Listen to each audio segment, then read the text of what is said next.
Our experiment was a phenotype analysis of dys-1 and hlh-1 gene in C. elegans.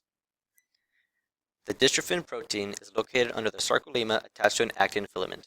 It is found in skeletal and cardiac muscle. Dystrophin is a protein that is mutated in genetic disorders such as Duchenne muscular dystrophy and Becker muscular dystrophy. C. elegans possess one homolog gene to dystrophin, known as dys-1 gene. Scientists studying this gene in C. elegans found in previous research that worms that have null mutations in dys-1 gene show a phenotype of hyperactive locomotion and exaggerated bending. Our mutant in particular is not only a dys-1 mutant, but also an hlh-1 mutant. The double mutant shows a phenotype of time-dependent impairment of locomotion and egg laying. This phenotype is not seen in single mutants. The dys-1 gene is a protein coding gene on the chromosome 1 in C. elegans. The allele is CX18. Additionally, the hlh-1 gene is a gene transcription factor.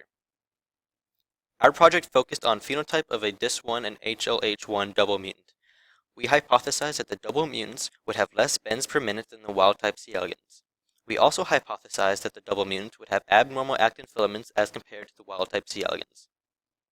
To test locomotion, we did a locomotion assay. We used new multi-seated plates and put a single adult, either a wild-type or a mutant, and started a 3-minute timer. We counted the number of maximum extensions of turning near the pharynx, the front end of the C. elegans. We did the 3-minute timer 3 times for each individual worm. We repeated these steps from 10 adult wild-type and 10 adult mutants. On the left, you can see tracks from a wild-type C. elegans, and on the right, a mutant. The tracks are a little bit different.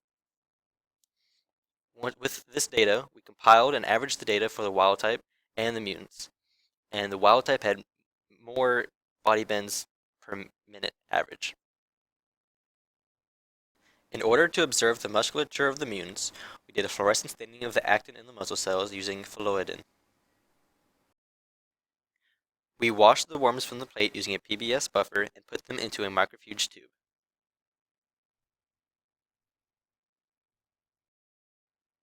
We gently centrifuged the worms to make a pellet. Then, we suspended the worms in formaldehyde of pH of 7 and incubated for 30 minutes. After the incubation, we gently centrifuged again to make another pellet, and we removed the formaldehyde. We repeated this step using formaldehyde of pH of 8 afterwards. Finally, we washed the worms with PBS buffer and then we centrifuged to make another pellet, removed the buffer, and repeated that step 5 times. Afterwards, we put in negative 20 degrees Celsius acetone and put the tube in the freezer, and came back a couple days later. When we came back, we once again washed the worms 5 more times. Then, we added 50 microliters of the phalloidin dye and incubated for an hour.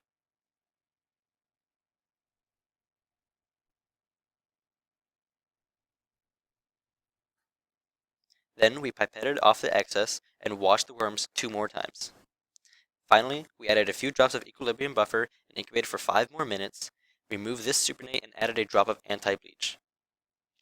Finally, we observed the slides under the fluorescent microscope. On the top is the double mutant at 20 times magnification. Underneath is the wild-type marker. From left to right is the bright field, the muscle cells highlighted in red, the nucleus of the muscle cells highlighted in green, and a merged picture of red and green. The double mutant is on the left, and the wild-type marker is on the right at 20 magnification. The mutant is different than the wild-type and shows a twisted musculature.